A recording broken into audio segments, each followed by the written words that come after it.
BA honours second semester next প্রশ্ন। First প্রশ্নের হিন্দি এবং বাংলাতে বলেছি, তোমরা একটু খেয়াল রাখবে। আমি ফার্স্ট সেমিস্টার বিএ আর বিএ জেনারেল আমি সাজেশান দিয়ে দেবো পরীক্ষার আগে। নেক্সট টপিক, উন্নয়নমূলক মনোবিজ্ঞানের ধারণা এবং তত্ত্ব আলোচনা করো।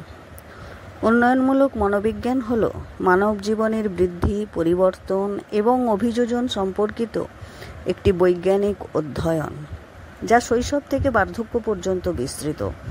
এর মূল ধারণাগুলো হল জীবনব্যাপী বিকাশ, জ্ঞানীয়, সামাজিক ও নৈতিক উন্নয়ন এবং প্রকৃতির বনাম প্রতিপালনের মতো বিষয়গুলোর বিশ্লেষণ করা। এই ক্ষেত্রে উল্লেখযোগ্য তত্ত্বগুলোর মধ্যে রয়েছে পিয়াগেটের জ্ঞানীয় বিকাশ তত্ত্ব, এরিকসনের মনোসামাজিক বিকাশের পর্যায় এবং কোহলবার্গের নৈতিক বিকাশের তত্ত্ব। উন্নয়নমূলক মনোবিজ্ঞানের ধারণা। 1 নম্বর হচ্ছে জীবনব্যাপী বিকাশ। এটি একটি অবিচ্ছিন্ন প্রক্রিয়া যেখানে মানুষ শৈশব থেকে বার্ধক্য পর্যন্ত শারীরিক, জ্ঞানীয়, সামাজিক এবং আবেগিক ক্ষেত্রে পরিবর্তিত হয়। 2. জ্ঞানীয় বিকাশ। চিন্তাভাবনা, সমস্যা সমাধান, স্মৃতি এবং বুদ্ধিমত্তার মতো মানসিক প্রক্রিয়াগুলির বিকাশকে বোঝায়। 3. সামাজিক এবং আবেগিক বিকাশ। আত্মনিয়ন্ত্রণ, অন্যদের সাথে সম্পর্ক স্থাপন, আবেগ প্রকাশ এবং সামাজিক ভূমিকা বোঝার ক্ষমতাকে অন্তর্ভুক্ত করে। নৈতিক বিকাশ, সঠিক এবং ভুলের মধ্যে পার্থক্য করার ক্ষমতা এবং নৈতিক নীতিগুলির বিকাশকে বোঝায়। প্রকৃতি বনাম প্রতিপালন।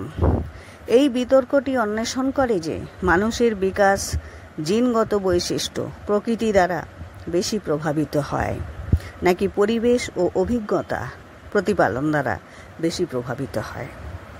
মূল তত্ত্বসমূহ। জিন পিয়াগেটের জ্ঞানীয় বিকাশের তত্ত্ব।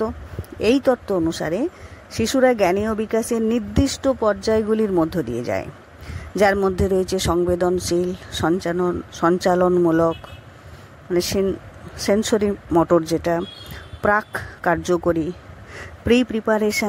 প্রিপারেশনাল, সুনির্দিষ্ট কার্যকরী, কনক্রিট অপারেশনাল এবং যৌক্তিক কার্যকরী, ফর্মাল অপারেশনাল পর্যায়।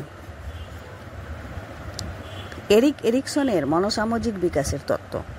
এই তত্ত্বটা মানুষের জীবনকে 8টা মনোসামাজিক পর্যায়ের মধ্যে দিয়ে যায় বলে বর্ণনা করা হচ্ছে। প্রতিটি পর্যায়ে একটা নির্দিষ্ট দ্বন্দ্বের সমাধান করতে হয়, যেমন বিশ্বাস বনাম অবিশ্বাস, লজ্জা বনাম আস্থা।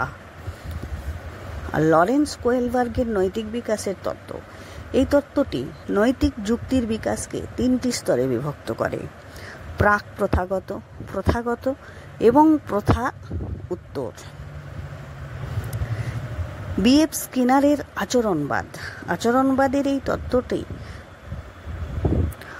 1950-এর দশকে আগ্রহ সৃষ্টি করেছিল এবং সেজন্য যে পুরস্কার এবং শাস্তির মাধ্যমে আচরণকে প্রভাবিত করা যায়। বিএফ স্কিনার বলেছেন পুরস্কার এবং শাস্তির মাধ্যমে মানুষের আচরণকে প্রভাবিত করা।